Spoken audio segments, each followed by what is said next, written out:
नमस्कार, कचहरी के इस खास एपिसोड में आपका स्वागत है। आपके साथ मैं हूं मीनाक्षी कंडवाल। आज 5 राज्यों के विधानसभा चुनाव के नतीजे आए और पश्चिम बंगाल के नतीजों ने इतिहास रच दिया है। जनता ने बदलाव के लिए वोट दिया। बीजेपी 208 सीटों पर जीत हासिल करती दिखाई दी और ममता दीदी की तृणमूल कांग्रेस 80 सीटों के आसपास सिमटती हुई दिखाई दी। लेकिन इन सबके बीच मैसेज बड़े हैं राजनीतिक। बंगाल से लेकर दिल्ली तक ऐतिहासिक जीत का जश्न मना। पीएम मोदी जब बीजेपी हेडक्वार्टर पहुंचे तो बंगाली वेशभूषा में नजर आए, पारंपरिक धोती पहने दिखाई दिए। नरेंद्र मोदी ने बीजेपी के राष्ट्रीय अध्यक्ष नितिन नवीन को माला पहनाई, उनका स्वागत किया। और इस बीच आपको जो नक्शा हम स्क्रीन पर दिखा रहे हैं, देखिए देश का नक्शा कैसे बदला है। ये बीजेपी हेडक्वार्टर की तस्वीरें हैं जहां पर स्वागत किया गया और फिर मंच से बंगाल की जीत का श्रेय राज्य की जनता को दिया गया। बताया गया कि गंगा सागर से गंगोत्री से गंगा सागर तक कमल ही कमल खिलता हुआ दिखाई दे रहा है। तो आज पीएम मोदी की यही लाइन टॉकिंग पॉइंट बनी है, क्योंकि बात चाहे बंगाल की हो, असम की हो, दोनों ही जगहों पर बीजेपी ने हिंदुत्व की पिच पर अपने चुनावी एजेंडा को सेट किया। घुसपैठियों का मुद्दा, बीजेपी के नेता बंगाल में माछ भात जैसे इश्यूज को जनता के बीच लेकर गए। काबा बनाम काली के बीच वोटर्स का एक डिवाइड नजर आया और एक तरह से उन्हें कन्विंस करने में कामयाब रहे कि दीदी के 15 साल के शासन के बाद अब बीजेपी को मौका मिलना चाहिए। टैगलाइन भी दी, भय बनाम भरोसा। और आज प्रधानमंत्री की स्पीच से लेकर बीजेपी के जो बाकी बड़े चेहरे हैं जो बंगाल में इलेक्शन कैंपेन में छाए रहे, उन सब के बयानों में ये कॉमन लाइन थी। बीजेपी हर चुनाव पूरी शिद्दत और ताकत के साथ जिस अंदाज में लड़ती आई है, बंगाल एक अभेद्य किला उनके लिए बना हुआ था। लेकिन इस बार बंगाल का चुनाव साख का सवाल था। बंगाली गैर बंगाली का मुद्दा हो या वोटों के पोलराइजेशन का, इस चुनाव नतीजे ने इतना क्लियर कर दिया कि बंगाल का करीब 30% मुस्लिम वोटर बिखर गया, जबकि हिंदू वोटर एकजुट होकर बीजेपी के साथ नजर आया। बंगाल में बीजेपी की ऐतिहासिक जीत की और क्या वजहें रही, उन्हें डिकोड करती है रिपोर्ट।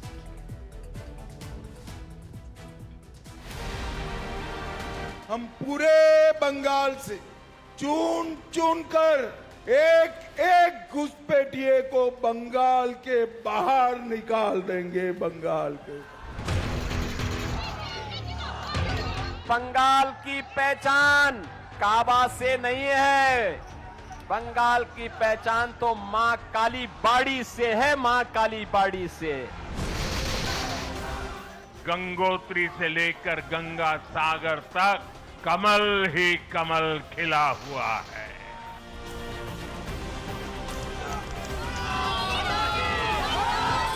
बीजेपी के लिए बंगाल सिर्फ एक जीत नहीं बल्कि वो इतिहास है जिस पर मौजूदगी दर्ज कराने के लिए सालों साल लग गए।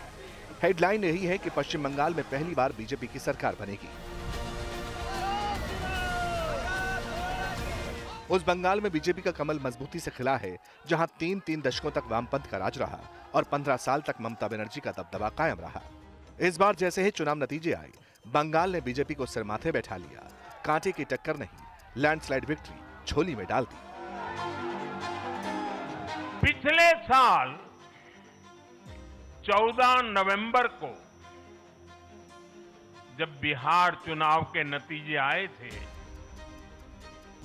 तब मैंने इसी जगह से बीजेपी मुख्यालय से आप सबको कहा था, गंगा जी बिहार से आगे बहते हुए गंगा सागर तक जाती। और आज बंगाल की जीत के साथ गंगोत्री से लेकर गंगा सागर तक कमल ही कमल खिला हुआ है। अब इन चुनाव नतीजों को पॉलिटिकल एक्सपर्ट्स अपने अपने हिसाब से देखते हैं। एनालिसिस हो रहा है। कोई कहता है कि बंगाल वो जगह है जहां की हवाओं में कविता की मिठास तो है, साथ ही साथ सियासत की कड़वाहट भी। लेकिन इस बार बीजेपी ने हिंदुत्व की पीठ पर सवार होकर सियासी इतिहास भूगोल सब बदल कर रख दिया। पश्चिम बंगाल विधानसभा चुनाव में बीजेपी का वोट शेयर 38% से बढ़कर 46% जा पहुंचा है। ये इतिहास में पहली बार है। वहीं तृणमूल कांग्रेस का वोट शेयर 41% के आसपास रह गया। सवाल ये है कि ये हुआ कैसे। 6 में से 5 एग्जिट पोल बता रहे थे कि परिवर्तन तो होगा, हुआ भी यही। और इसकी मुख्य वजह बताई गई हिंदू वोटर का ध्रुवीकरण। बंगाल की जनता के लिए एक वक्त था जब ममता के किले में सेंधमारी करना बीजेपी के लिए काफी मुश्किल था। 2011 में जिस पार्टी का खाता नहीं खुला था, उसने 2021 आते आते 77 सीटों पर कब्जा कर लिया था और अब पूर्ण बहुमत की सरकार वाला आंकड़ा छू लिया है। लेकिन एक्सपर्ट्स मानते हैं कि यह नतीजा हिंदू वोटों के ध्रुवीकरण से भी मिला है, क्योंकि पिछले 2 बार के आंकड़े साफ बताते हैं कि बीजेपी को 50% से ज्यादा हिंदुओं का वोट मिला। 2019 के लोकसभा चुनाव में बंगाल में बीजेपी को 57% हिंदू वोट मिले थे। वहीं 2021 के पश्चिम बंगाल विधानसभा चुनाव में भी करीब 50% हिंदू वोट बीजेपी के साथ दिखाई दिया। इस बार बीजेपी ने ममता के माछ भात वाले बयान को हथियार बनाया, जिसमें उन्होंने कहा था कि अगर बीजेपी सत्ता में आई तो मछली, मांस और अंडा खाना बंद हो जाएगा। लेकिन बीजेपी ने खुले तौर पर मछली भात खाने को कैंपेन बना दिया और ममता बनर्जी के बयान को मछली भात से ही काउंटर किया। भाजपा की 16 राज्यों में मुख्यमंत्री हैं, 20 राज्यों में हमारी सरकारें हैं। कहीं पर किसी के खाने पे प्रतिबंध नहीं, किसी के बोलने पे प्रतिबंध नहीं, किसी को पूजा पे कोई प्रतिबंध नहीं। हमारे यहाँ तो हर चीज का स्वागत है। इसी तरह तृणमूल सांसद सयानी घोष ने मुस्लिम बहुल इलाकों में रैलियों के दौरान मेरे दिल में है काबा और मेरी आंखों में है मदीना वाला गीत गाया। इसका वीडियो खूब वायरल हुआ था।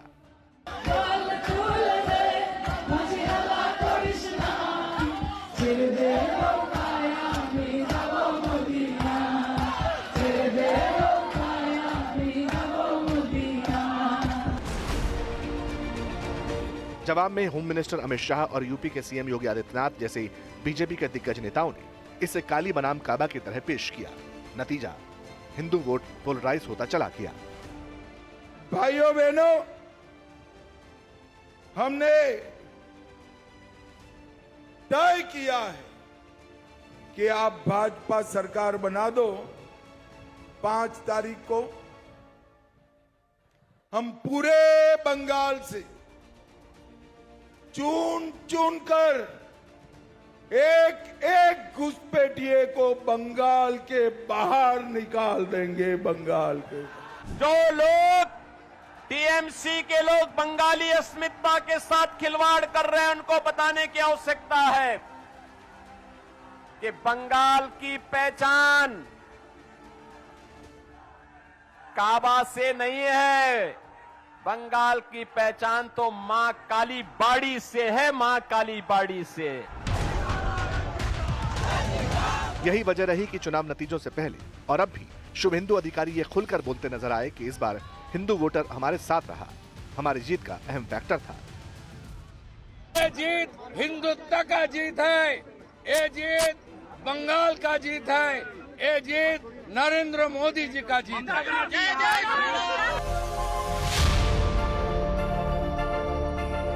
दीदी के खिलाफ एंटी इनकम्बेंसी। दीदी डरी हुई है। 15 साल का शासन किसी भी लोकतंत्र में वक्त के साथ ठहराव लाने लगता है। इस बार बंगाल में रिकॉर्ड तोड़ वोट दिया, 92% वोटिंग हुई। आम धारणा यह है कि ज्यादा वोटिंग का मतलब वर्तमान सत्ता के खिलाफ पैटर्न होता है। और अब जब नतीजे आए तो जनता ने वोट के जरिए बता दिया कि तृणमूल का शासन अब जनता के लिए उम्मीद नहीं, एक आदतन मजबूरी बन चुका था। करप्शन के आरोप और स्थानीय स्तर पर सिंडिकेट राज ने उस भरोसे को तोड़ दिया जिससे ममता बनर्जी ने 2011 में परिवर्तन के नाम पर बनाया था। दीदी जाने वाली है। अब ये नतीजे बीजेपी के पक्ष में साइलेंट सुनामी की तरह हैं। बीजेपी ने भय बनाम भरोसे का नारा दिया था, जनता भरोसे के साथ गई, चुपे चाप कमल छाप। लोग बिल्कुल बात करने के लिए तैयार ही नहीं है। मैं और राहुल भी साथ में गए थे और फिर बाद में हमने इंटरव्यू भी किया वहाँ पर, लेकिन लोग नहीं बोलने के लिए तैयार थे। तो जो आंकड़े आ रहे थे 20-30% में, उसके आधार पे मैं लगातार कह रहा था कि बीजेपी अच्छी खासी जीत की तरफ बढ़ रही है, बट वो कितनी बड़ी जीत होगी जब तक उन 70% लोगों का आकलन ना हो तो कह पाना मुश्किल होता है। साइलेंट वोटर में सेंध। ममता बनर्जी पिछले 15 साल तक अगर बंगाल की सत्ता में रही तो इसका बड़ा श्रेय बंगाल की महिला वोटरों को जाता है, जिनके बीच वो दीदी के नाम से मशहूर है। अगर आप भी बंगाल के बीते 3 चुनाव नतीजे देखेंगे तो अंदाजा लगेगा कि ममता की कोर वोटर कौन रही। रिपोर्ट बताती है कि 2016 के पश्चिम बंगाल विधानसभा चुनाव में 48% महिला वोट तृणमूल के पक्ष में गया। 2019 के लोकसभा चुनाव में यह आंकड़ा 47% हो गया। वहीं बीजेपी को भी 38% महिला वोट मिले। 2021 विधानसभा चुनाव आते आते टीएमसी को 50% महिला वोट मिले, जबकि बीजेपी का वोट परसेंट 37% के आसपास था। अब पश्चिम बंगाल विधानसभा चुनाव के नतीजे बताते हैं कि बीजेपी ने ममता दीदी के इसी कोर वोट बैंक में सेंध लगा दी और अपनी जीत को सुनिश्चित किया, क्योंकि बीजेपी ने 2 करोड़ 40 लाख महिलाओं को 3,000 रुपए देने का वादा किया, सरकारी नौकरी में 33% आरक्षण की गारंटी भी दी थी। जबकि वहीं ममता बनर्जी ने भी लक्ष्मी भंडार योजना में आर्थिक मदद की रकम बढ़ाई थी, लेकिन नतीजे उनकी पार्टी को चौंकाते हैं।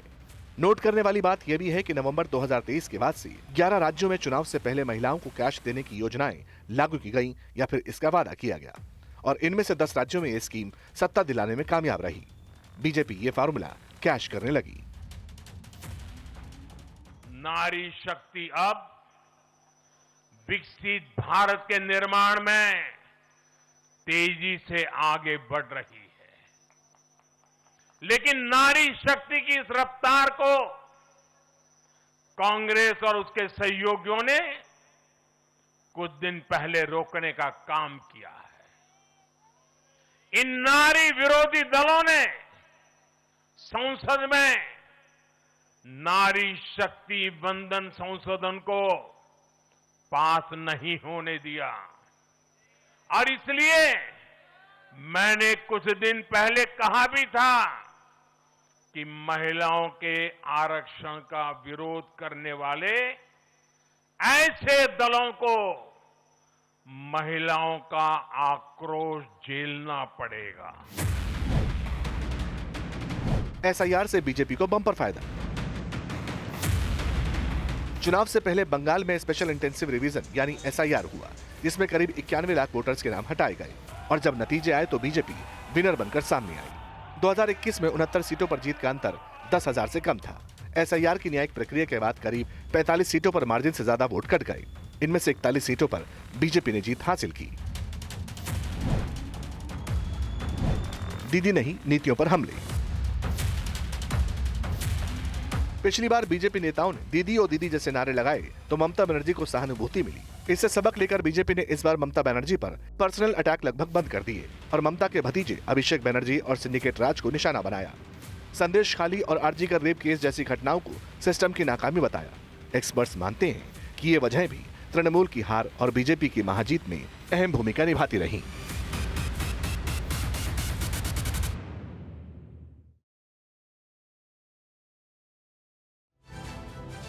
अब देखिए, राजनीति में अजेय कोई नहीं होता। वक्त की सुई जब घूमती है तो बड़े बड़े सूरमाओं के पैर उखड़ते देर नहीं लगती। 34 साल तक जिस बंगाल में वामपंथियों का सूरज कभी अस्त नहीं होता था, उसे एक महिला ने मां, माटी, मानुष की थ्योरी से रौंद दिया। 2011 में जब ममता बनर्जी ने लेफ्ट के उस अभेद्य किले को जमींदोज किया तो लगा कि जब दीदी ही बंगाल का भविष्य है, लेकिन आज कहानी पलटी है। वही दीदी जो किसी के आगे नहीं झुकी, आज अपने ही गढ़ में भवानीपुर से 15,000 से ज्यादा वोट से हार गई। लेकिन उससे पहले भवानीपुर के काउंटिंग सेंटर पर जो हुआ उसने सबको हैरान कर दिया। ममता भवानीपुर पहुंची, खूब हंगामा हुआ सेंटर पर, आरोप प्रत्यारोप का दौर। ममता बनर्जी ने चीख चीख कर कहा कि मुझे अंदर घुसने नहीं दिया गया, लात मारी गई, बाल खींचे गए, पीटा गया, सीसीटीवी बंद कर दिया गया। बीजेपी पर 100 सीटें चोरी करने का आरोप तक लगाया। हालांकि बीजेपी इसे हार की हताशा बता रही है, लेकिन जो लोग ममता बनर्जी को जानते हैं उनके लिए ये कोई नई बात नहीं। ये वही तेवर है जो बंगाल की सड़कों पर सालों से लहू बनकर दौड़ा है। ये वही ममता बनर्जी हैं जो 1975 में दिल्ली की सत्ता को ललकारने के लिए जयप्रकाश नारायण की कार की बोनट पर चढ़ गई थी, जिन्हें 1993 में राइटर्स बिल्डिंग की सीढ़ियों पर बालों से पकड़कर घसीटा गया था।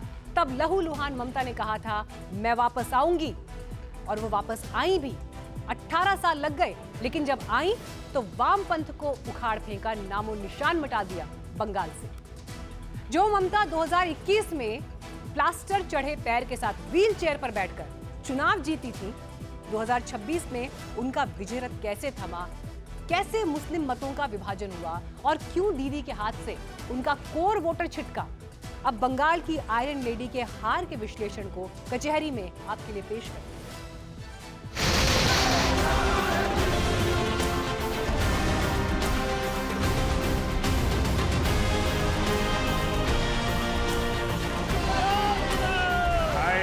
बटेगी और झालमुरी भी बांटी जाएगी।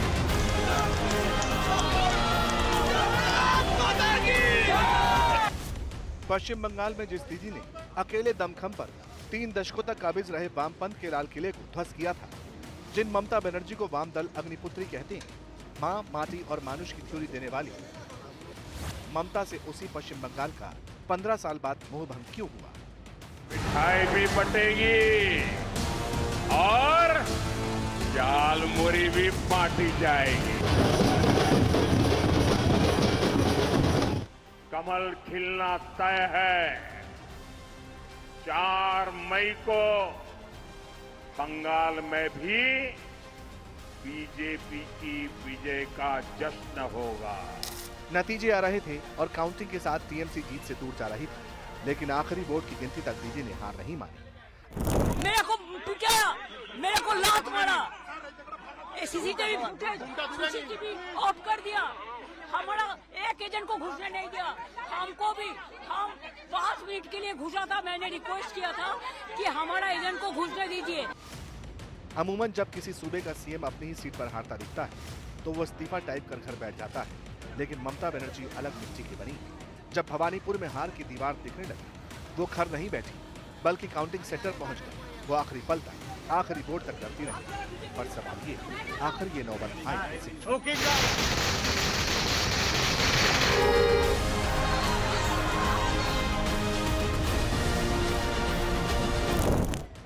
दीदी की सबसे बड़ी ताकत थी अल्पसंख्यक वोट बैंक, लेकिन बीजेपी ने इस बार उसी जड़ पर प्रहार किया। मोदी का माइक्रो मैनेजमेंट ऐसा कि वोट बैंक जिसे दीदी की जागीर समझा जाता था, उसमें सेंध लग गई। बंगाल के 6 मुस्लिम बहुल इलाकों मुर्शिदाबाद, मालदा, उत्तर दिनाजपुर, दक्षिण 24 परगना, उत्तर 24 परगना और बीरभूम की 118 सीट में से बीजेपी ने 45% सीटें जीत ली। ईवीएम जिस हिसाब से हैक हुआ है, मुझे नहीं लगता ये पब्लिक का रिस्पांस है। मैं तो डोर टू डोर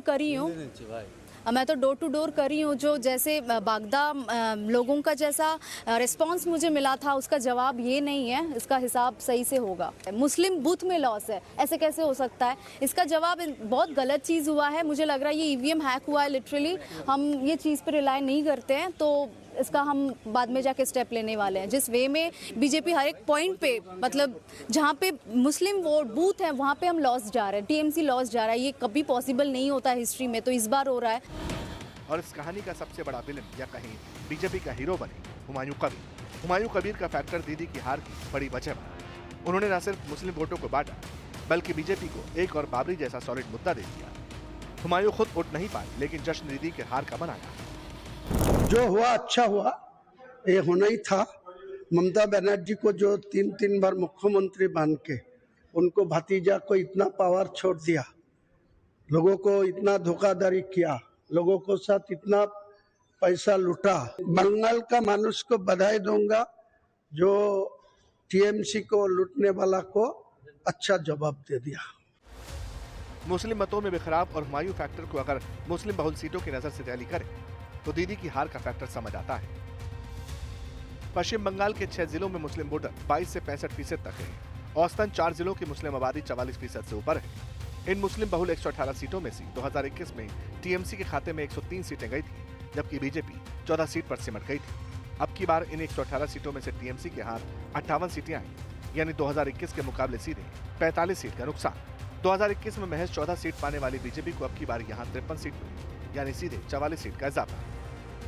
यानी जो मुस्लिम टीएमसी के काडर वोट माने जाते थे, उनका वोट कांग्रेस और हुमायूं कबीर की एजेयूबी में बढ़ गया, जिसका बेनिफिट बीजेपी को हुआ। मुस्लिम टोलों में बीजेपी का एक और फैक्टर दीदी के विजयरथ को रोकने में तुर्क का पत्ता साबित हुआ।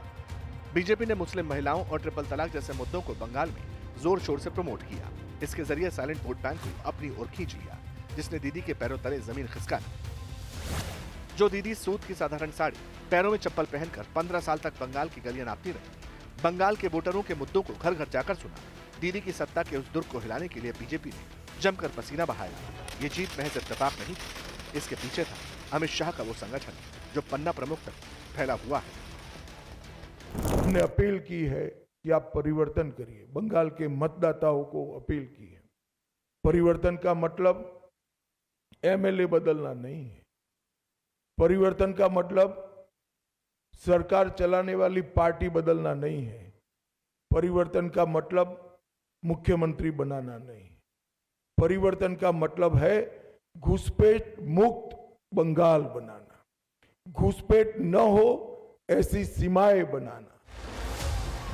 बंगाल में बीजेपी की विराट जीत के पीछे थी पीएम मोदी की वो रैली जिसने हर बंगाली के मन में बदलाव की अलग जगाई। इस जीत के पीछे बीजेपी का वो माइक्रो मैनेजमेंट था जिसे धार देने के लिए पीएम मोदी के अलावा 12 सूबों के सीएम और 15 केंद्रीय मंत्रियों ने दिन रात पसीना बहाया।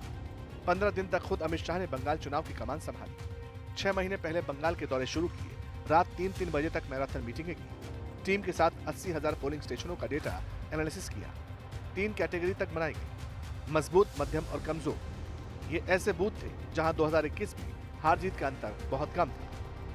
21 अप्रैल को शाह ने स्ट्रैटेजी मीटिंग की। हर सीट पर बीजेपी के पक्ष में 20,000 वोटर बढ़ाने का टारगेट ग्रासरूट लेवल पर फिक्स किया गया। जानकार तो ये भी कहते हैं कि बीजेपी की इस ऐतिहासिक जीत के पीछे था योगी आदित्यनाथ का वो बुलडोजर वाला ब्रांड ऑफ गवर्नेंस जिसने बंगाल के तुष्टीकरण के खिलाफ एक माहौल तैयार किया।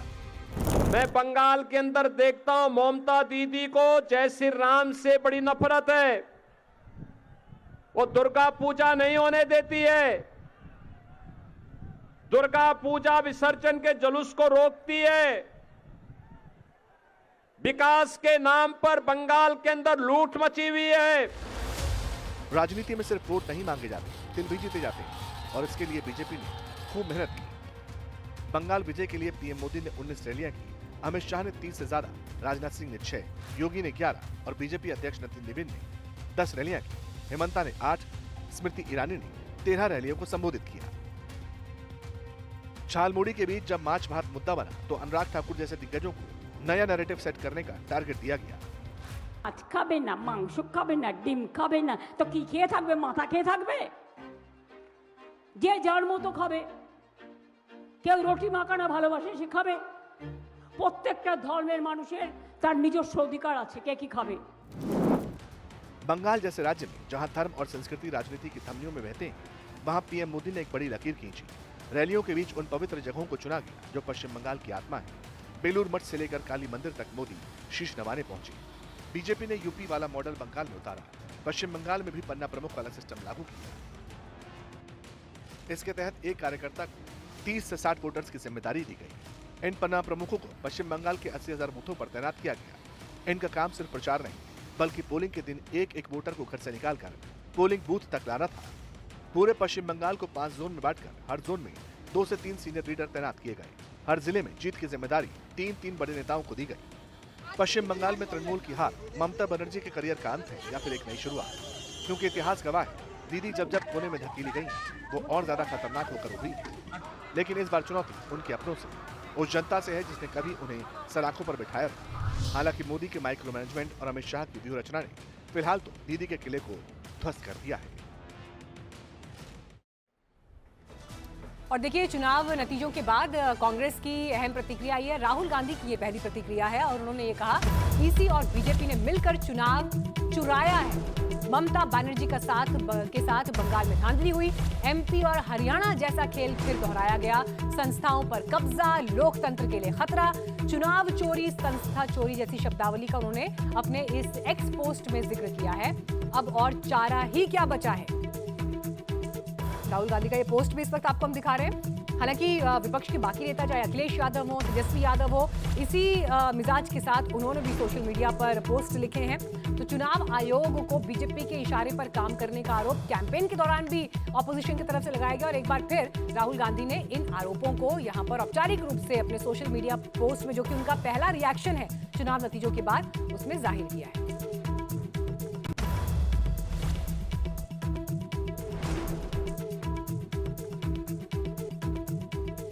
इतिहास खुद को दोहराता नहीं, लेकिन कभी कभी वो ऐसी करवट लेता है कि पुराने सारे भूगोल और सारे किले ढह जाते हैं। 34 साल तक बंगाल की पहचान लाल सलाम थी, जिसे ममता बनर्जी ने उखाड़ फेंका और आज 15 साल बाद बंगाल की सियासत का वो अध्याय भी बंद हो गया। ज्योति बसु, बुद्धदेव भट्टाचार्य और ममता बनर्जी के बाद अब बंगाल की गद्दी पर एक नया नाम लिखा जा चुका है। ये नाम है शुभेंदु अधिकारी का। शुभेंदु को जायंट किलर के नाम से जाना जाने लगा है, क्योंकि उन्होंने 2 बार लगातार ममता बनर्जी को शिकस्त दी। वो इस बार नंदीग्राम से भी जीत गए। पहली नजर में देखने वालों को ये किसी चमत्कार जैसा लग सकता है, लेकिन जो लोग बंगाल की रग रग से वाकिफ है वो जानते हैं कि शुभेंदु की ये जीत रातों रात नहीं आई है। जो शुभेंदु कभी ममता बनर्जी के चाणक्य माने जाते थे, उन्हीं शुभेंदु ने ममता बनर्जी के उसी ग्रास रूट मॉडल को उन्हीं के खिलाफ इस्तेमाल किया। जहां कभी ममता अग्निपुत्री बनकर उभरी थी, वहां शुभेंदु भूमिपुत्र बनकर डटे रहे। उन्होंने दिखाया कि राजनीति में ना तो कोई रिश्ता स्थायी है और ना ही कोई सत्ता अमर है। सत्ता बदल गई है, चेहरे बदल गए हैं और शायद अब बंगाल की राजनीति की परिभाषा भी बदल जाएगी। ममता बनर्जी का 15 साल का राज अब अतीत का हिस्सा और भविष्य का नाम कौन? शुभेंदु अधिकारी। तो क्या इस बार सीएम का सेहरा उनके सर सजेगा? ममता बनर्जी का हराना बहुत जरूरी था। ममता बनर्जी का राजनीतिक संन्यास अभी हो गया है। इस बार भी हरा 15,000 से ज्यादा वोट से। उन्होंने 15 राउंड तक थी। जब उनका मार्जिन खत्म करके मैं 556 वोट से आगे निकल गई, तब उन्होंने भागना चालू कर दिया। मुझे खास करके जो बंगाली हिंदू एरिया है क्षेत्र,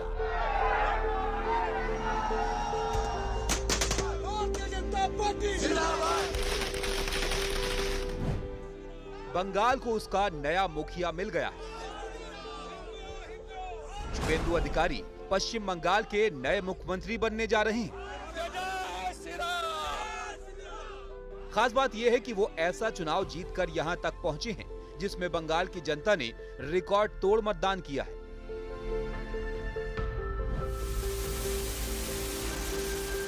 जिस चुनाव में 92% से ज्यादा लोगों ने मतदान किया, वहां उन्हें जीत मिली है।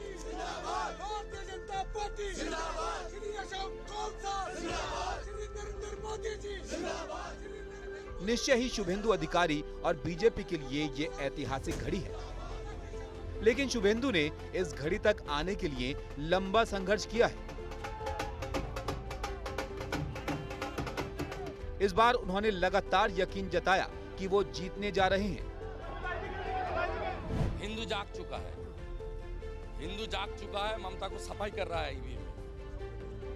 दरअसल शुभेंदु के चेहरे पर भी वही खराश और लड़ाकूपन है जो भद्रलोक के बंगाल से अलग ममता और उन्हें अलग पहचान देता है। उन्होंने बिल्कुल जमीन पर संघर्ष किया, लोगों के बीच बेहद सहज रहे।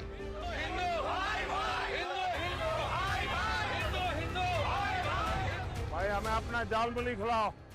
एक झालमुड़ी दुकान पर प्रधानमंत्री के पहुंचने से अचानक इसे राजनीतिक मुद्दा बनाया गया, लेकिन शुभेंदु जिस सहजता से लोगों के बीच बैठकर झालमुड़ी बनवाते और खाते रहे, उससे पता चलता है कि ये राजनीति से बड़ा कोई कनेक्ट है जो उन्हें लोगों से जोड़ता है। इसी ताकत और जुड़ाव के बूते वो ममता को मात दे पाए हैं।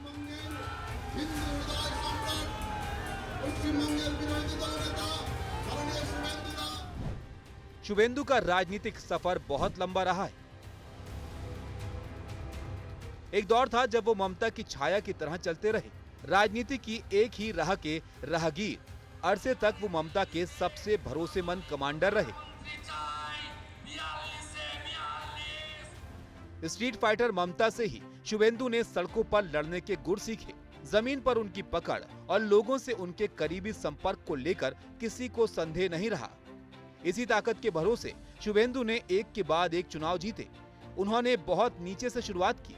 1995 में महज 25 साल की उम्र में वो कांग्रेस के टिकट पर कांठी से पार्षद बने। 1998 में जब ममता ने बगावत कर तृणमूल कांग्रेस बनाई तो बिल्कुल वफादार सिपाही की तरह शुभेंदु उनके साथ खड़े रहे। खड़े ही नहीं रहे, उन्होंने ममता के लिए जमीन भी बनाई। तो भी मौका मिला है। नंदीग्राम के जिस आंदोलन ने बंगाल में लेफ्ट फ्रंट के पांव उखाड़े, उसके सूत्रधार और निर्देशक शुभेंदु ही रहे। 2007 में जो भूमि उच्छेद प्रतिरोध समिति बनी, उसका नेतृत्व भी शुभेंदु ने किया। एक स्पेशल इकोनॉमिक जोन बनाने के लिए नंदीग्राम में 10,000 एकड़ जमीन अधिग्रहण करने के बंगाल सरकार के फैसले के खिलाफ शुरू हुए इस आंदोलन को बेशक सीपीएम से ही टूटे कैडर ने आगे बढ़ाया, लेकिन शुभेंदु सबको अपने साथ जोड़ते रहे। उन पर माओवादियों को हथियार मुहैया कराने का भी आरोप लगा। वैसे शुभेंदु भले ही नंदीग्राम के उस आंदोलन के नायक रहे हों, लेकिन उनकी पारिवारिक पृष्ठभूमि ने भी उन्हें मदद की। दरअसल तामुलुक और कांठी उनके परिवार की राजनीतिक विरासत रहे हैं। उनके पिता शिशिर अधिकारी भी सांसद बने और उनके दो भाई दिव्येंदु और सोमेंदु सरकार भी। अब ये पूरा परिवार बीजेपी में है। शिशिर अधिकारी मनमोहन सरकार में ग्रामीण विकास राज्य मंत्री भी रहे।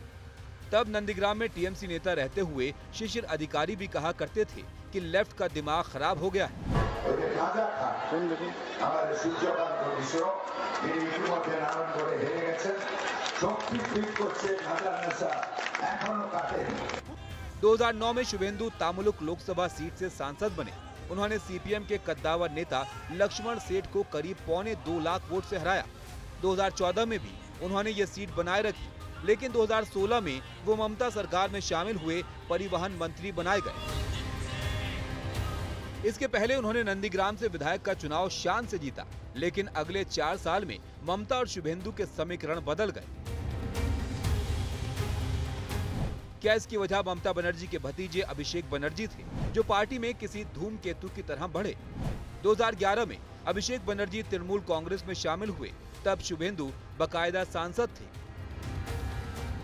अभिषेक ने डायमंड हार्बर से 2014, 2019 और 2024 के चुनाव लगातार रिकॉर्ड बनाते हुए जीते। 2014 की लोकसभा में अभिषेक सबसे युवा सांसदों में से एक थे। 2024 का चुनाव उन्होंने 7 लाख से ज्यादा वोटों के अंतर से जीता था। वो पहले युवा तृणमूल के राष्ट्रीय अध्यक्ष बनाए गए। धीरे धीरे पार्टी में उनकी हैसियत और ममता से उनकी राजनीतिक करीबी बढ़ती चली गई और शुभेंदु खुद को किनारे पड़ता देखते रहे। इस बीच शुभेंदु अधिकारी का नाम शारदा घोटाले और नाडा स्टिंग ऑपरेशन से जुड़ा, लेकिन उनका नाम किसी आरोप पत्र में नहीं आया। दिसंबर 2020 में शुभेंदु ने तृणमूल की प्राथमिक सदस्यता छोड़ी और बीजेपी से जुड़ने का ऐलान किया। दरअसल शुभेंदु ने अपनी नई राजनीतिक चुनौती बहुत करीने से संभाली। उन्होंने असल कमाल 2021 के विधानसभा चुनावों में किया, जब उन्होंने नंदीग्राम सीट से ममता बनर्जी को हरा दिया। जीत का अंतर सिर्फ 1500 वोटों का था, लेकिन ममता बनर्जी को हराने का प्रतीकात्मक अर्थ बहुत बड़ा था।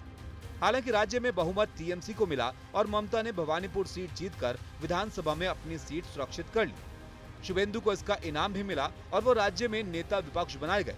इसके बाद शुभेंदु अधिकारी ने बीजेपी की राजनीति को पूरे मन से बढ़ाया।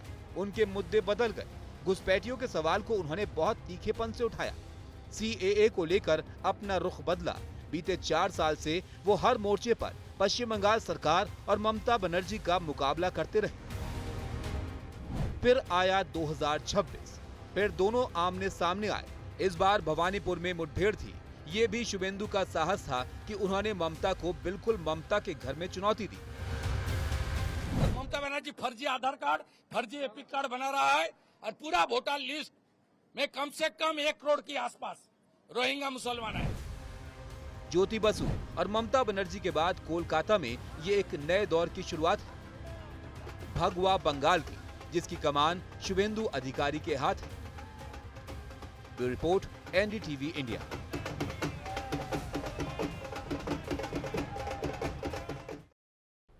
जब 5 राज्यों के चुनाव नतीजों को लेकर अटकलें लगाई जा रही थी, तब असम को लेकर करीब एक राय थी सभी एग्जिट पोल्स में कि बीजेपी वापसी करेगी। सबकी यही भविष्यवाणी थी और इस आकलन का श्रेय काफी हद तक हिमंता बिस्व शर्मा को जाता है। बीजेपी की हैट्रिक लगी। 126 में से 102 सीट जीतती हुई बीजेपी दिखाई दी और हिमंता बिस्व शर्मा एक बार फिर अपने अंदाज में जश्न मनाते हुए नजर आए।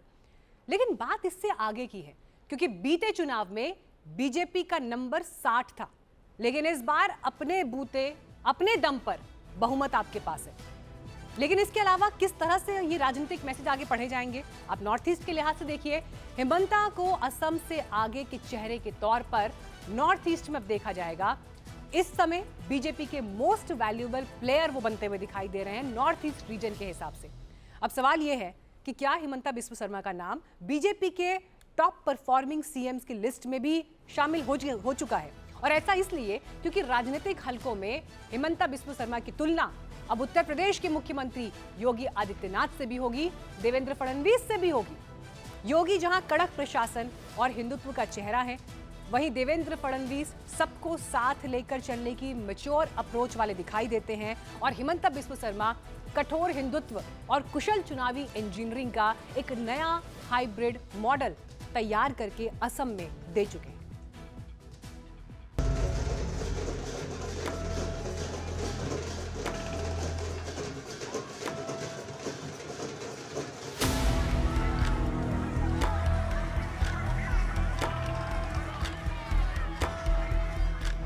से आए हैं, ये लोग कृपा हमें वोट ना दें।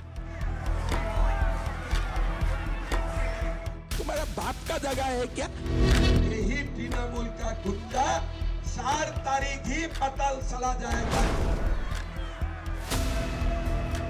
गारंटी से बोल सकता हूँ, इस बार बीजेपी सरकार होके आए মই শ্ৰী হিমন্ত বিশ্ব শৰ্মাই ঈশ্বৰৰ নামত শপত খাই কওঁ যে राजनीति में हर गारंटी इसलिए नहीं दी जाती कि वो पूरी हो ही जाए, लेकिन हिमंता बिस्वा शर्मा ने जो गारंटी दी थी वो पूरी हो गई।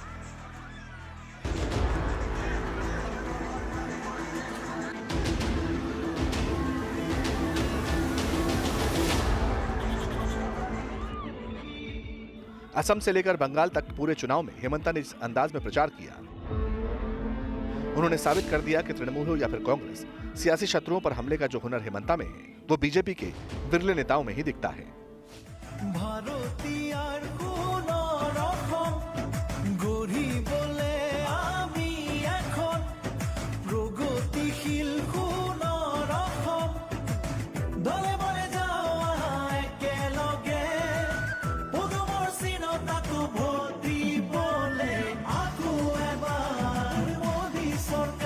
राहुल गांधी भी पागल है, ये पवन खेरा उससे भी ज्यादा पागल है। और एक एक्शन में लेने जा रहा हूँ, बाद में बताऊंगा। पवन खेरा को मैं पवन पेड़ा बना दूं।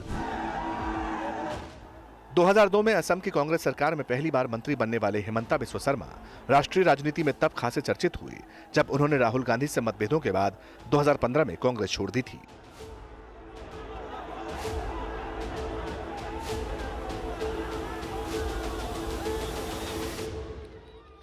हिमंता ने पार्टी छोड़ते छोड़ते ये इल्जाम लगाया कि वो राहुल गांधी से बात करने गई तो राहुल का ध्यान पार्टी से जुड़े मुद्दों पर नहीं बल्कि अपने डॉग पर था। जरा सुनिए एनडीटीवी को दिए 10 साल पुराने एक इंटरव्यू में हिमंता ने तब क्या कहा था।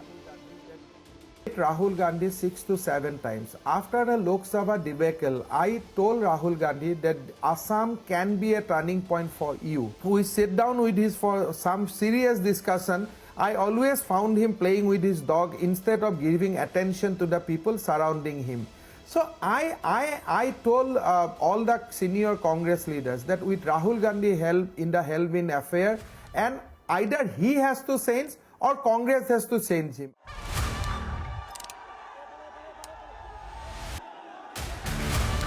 Somebody has not able to join us, but we are going to play a role of a constructive. Congress छोड़ने के बाद अगस्त 2015 में हिमंता बीजेपी में शामिल हुए। उन्हें बीजेपी की चुनाव प्रबंधन समिति का संयोजक बनाया गया। हिमंता ने असम के तत्कालीन बीजेपी अध्यक्ष सर्बानंद सोनोवाल के साथ मिलकर 2016 की जीत की पटकथा लिखी।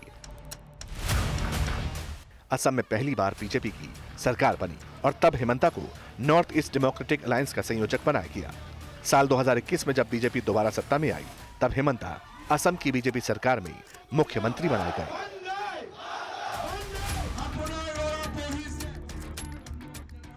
गैर आरएसएस बैकग्राउंड से ताल्लुक रखने वाले हिमंता बिस्वा शर्मा मुख्यमंत्री की कुर्सी संभालने के बाद बांग्लादेशी घुसपैठ के मुद्दे को जोर शोर से उठाने लगी और असम से लेकर बंगाल तक अपने ही अंदाज में मंच और मौके का इस्तेमाल करते रही। बीजेपी सरकार आने का बाद ये लोगों को लात मार मार के निकालूंगा, लात मार मार के निकालूंगा। निकालना है कि नहीं निकालना है? निकालना चाहिए कि नहीं चाहिए? पश्चिम बांग्ला से घुसपैठी बांग्लादेशी मुसलमान को बाहर करना सही है कि नहीं सही है? सही है कि नहीं सही है?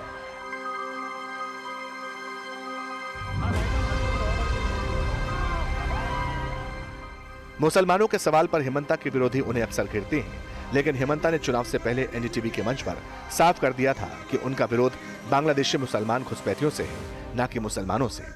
और इस दलील के साथ हेमंता ने खुद से जुड़ा एक एग्जाम्पल भी दिया था। बदरुद्दीन अजमल साहब का इंटरव्यू हो रहा था, वो कह रहे थे कि ये हेमंत बिस्वा शर्मा ना ये बीजेपी जाके पलट गए।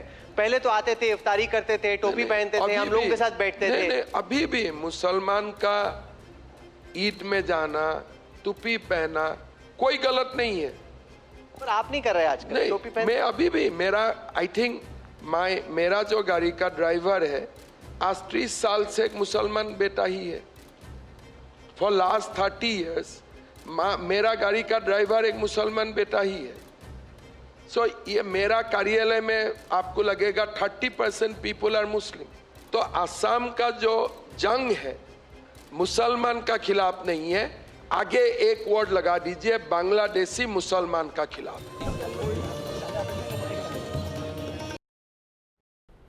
तमिलनाडु के इतिहास में जब जब सिनेमा और सियासत का संगम होता है तो वो केवल इतिहास नहीं बल्कि एक युग की शुरुआत होती है। मरीना बीच की लहरों से लेकर फोर्ट सेंट जॉर्ज की दीवारों तक आज एक ही गूंज थी, थलापति विजय। फिल्म स्टार से पॉलिटिशियन बने विजय की पार्टी टीवीके ने इतिहास रच दिया है। तमिलनाडु की जनता के बीच नए विकल्प के तौर पर वो सामने आए और 107 की आसपास सीटों पर जीत हासिल करते नजर आए। डीएमके एडीएमके दोनों को काफी पीछे छोड़ दिया और यहां से जो तस्वीरें निकल कर आ रही हैं, देखिए हालांकि तथ्य फिर ये भी है कि तमिलनाडु ने हमेशा अपने नायकों को पर्दे से उतारकर सत्ता के शीर्ष तक पहुंचाया है। ये सिलसिला शुरू हुआ एमजीआर से, जिन्होंने अपने सिनेमाई करिश्मे को समाज सुधार के साथ ऐसा बुना कि वो मक्कल थिलगम बन गए। कलम के जादूगर एम करुणानिधि ने फिल्मों की पटकथा से राजनीति की नई स्क्रिप्ट लिखी। फिर जयललिता आई, जिन्होंने अपनी दृढ़ इच्छा शक्ति से साबित किया कि पर्दे की क्वीन राजनीति की अम्मा बन सकती है। इनके बाद साउथ सिनेमा के दो और बहुत बड़े कलाकार कमल हसन और रजनीकांत ने भी सियासत की राह पकड़ी, कदम आगे बढ़ाए, लेकिन वो सिनेमाई तिलिस्म को चुनावी वोट में तब्दील नहीं कर पाए। मगर अब विजय ने एक बार फिर फिल्म स्टार से पॉलिटिशियन बनने वाले ट्रेंड को कामयाब बना दिया।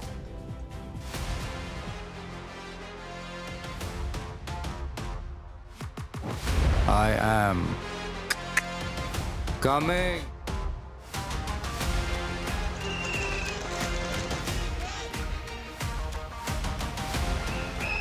ये जश्न, ये खुशी, ये आहलाद, ऐसी विजय पर भला कौन इस मौके से चूक सकता है। तमिलनाडु ने फिर नया इतिहास रचा है।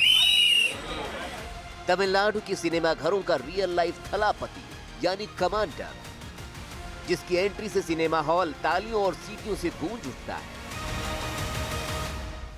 रियल लाइफ का वही थलाइवा यानी बॉस अब तमिलनाडु की सियासत का रियल लाइफ सुपर हीरो भी बन गया है। There are so many jackals and other animals in the forest, but there will be only one lion, and even if it is single, it will be the king of jungle. It is not only a description but also a clear declaration.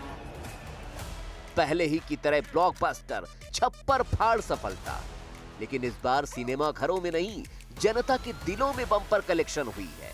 जनता के भरोसे और प्यार का collection. Thalapathy की सियासी विजय गाथा किसी blockbuster film से कम नहीं है।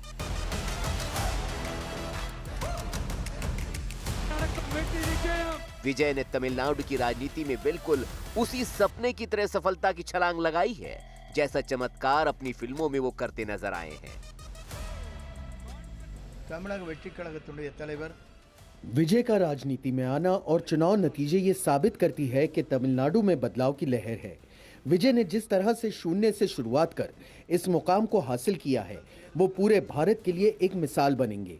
हम उनके पद चिन्हों पर चलना जारी रखेंगे और उनके विजन के साथ तमिलनाडु में एक ईमानदार और विकासशील सरकार देंगे।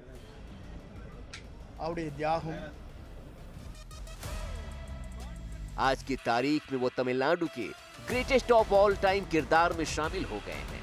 विजय को तमिलनाडु की जनता ने रियल लाइफ सरकार भी बना दिया है, वरना सोचिए पार्टी बनाने के महज 2 साल के अंदर सी जोसेफ विजय की टीवी के यानी तमिलगा वेत्री कजगम ने राज्य की पारंपरिक राजनीति की 2 धुरियों डीएमके और एआईएडीएमके को पीछे छोड़ते हुए शानदार जीत हासिल की है। See, whatever has happened, we have to accept it, and we have to congratulate the winning people. That is what always our leader says, and we'll have to retrospectively see what we have to do in the future. And whoever has voted, we will definitely work for them.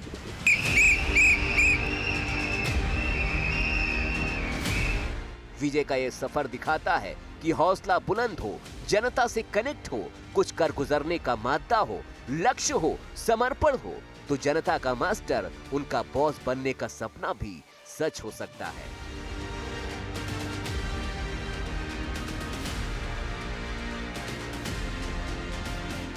विजय आज भी वैसे ही छाए हुए हैं जैसे अपनी फिल्मों में छाए रहते हैं। उनकी जीत में उनकी सुपरहिट फिल्मों ने भी अहम किरदार निभाया है।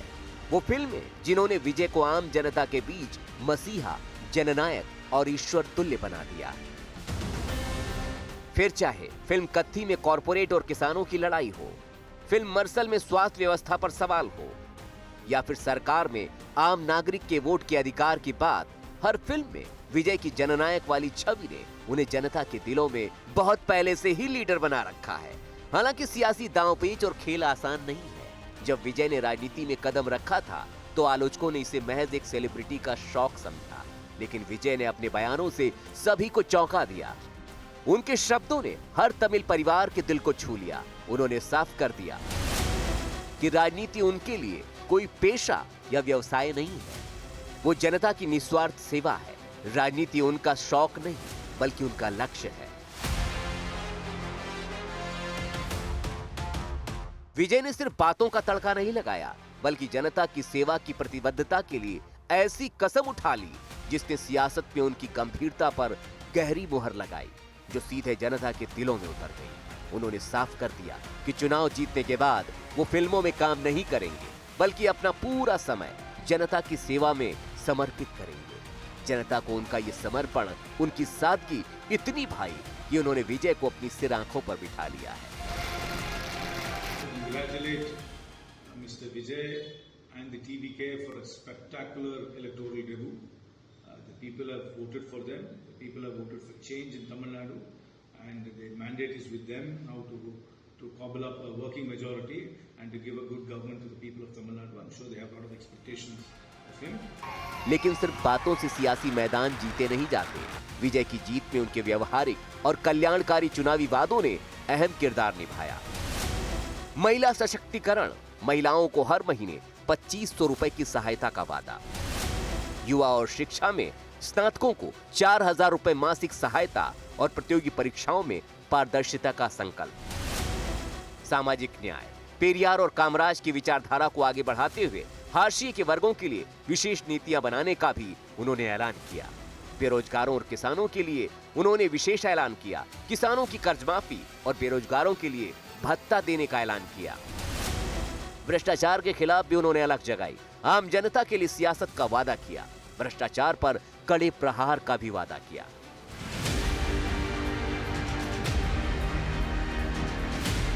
कहने को तो एंटी इनकम्बेंसी भी विजय की जीत में बड़ी वजह मानी जा सकती है, लेकिन जनता हर बार सिर्फ परिवर्तन नहीं बल्कि नए स्वरूप में नए बदलाव का भी मन बनाती है।